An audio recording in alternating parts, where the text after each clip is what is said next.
Hai friend, ketemu lagi kita. Apa kabar semua friend? Ini di ujung tahun 2025 friend. Kita main darat sekarang. Jadi kita main darat, kita mau melihat durian. Kita mau mencari durian friend. Yang durian ini durian kampung aja friend. Yang sudah mulai jatuh musim dia di bulan Desember nih friend. Jadi kita mau lihat ada tidak hasilnya di bawah. Stay tune friend. Ini laluan kita friend, mau ke dusun durian. Banyak kawasan dusun ini masih belum ditebas lagi rumput ya. Inilah ini pondok, kita menunggu durian kita friend. Pondok ini kita buat daripada tiang belian nih friend. Jadi keadaannya friend. Ini ada rezeki dah friend. Satu dah kita jumpa nih friend.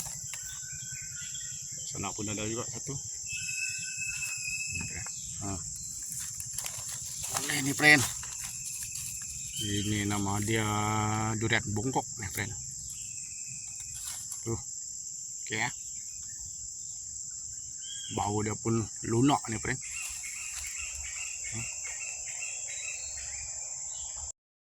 Yang ini pun macam kena kumpul nih friend. 3 biji. Ada satu kena tebuk tupai nih friend. Kenapa ada? Itu ada juga. Dia beradik kita itu. Dia mencari durian. Dia tak pandai cakap bahasa Indonesia, bahasa Inggris tak pandai friend dia tuh. Dia cakap bahasa Selaku aja dia pandai. Oh, ada. 3. Durian meri. Wah, dia rumpai anak kira. Ini. Anak kira. Lain dikit petene kok. Coba angkat kan.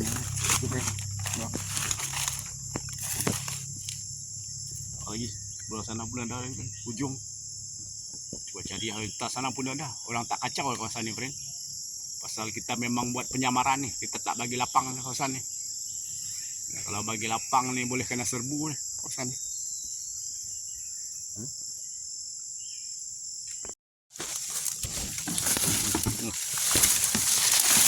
Tupai nih friend. Tupai. Ada satu lagi. Oh, sikit. Oke lah friend. Kita kutip buah di pagi Christmas nih friend. Udah rezeki friend. Kutip buah di pagi Christmas friend.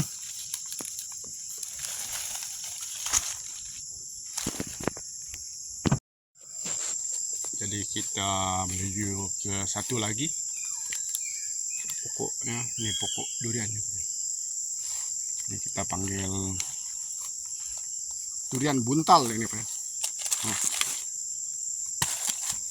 Udah biji durian buntal.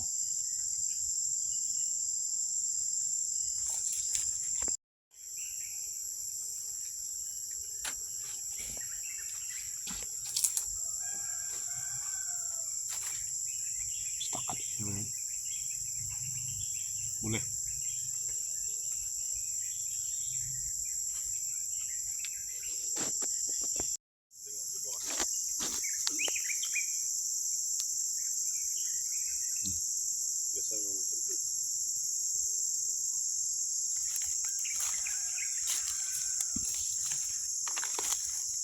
Kutip cepat siap nggak apa ya. Jong sedikit tuh. Oke friend, ini hasil kita tadi friend. Stong kita bawa balik. Ini kita akan pergi durian yang belakang lagi friend. Ini udah balik.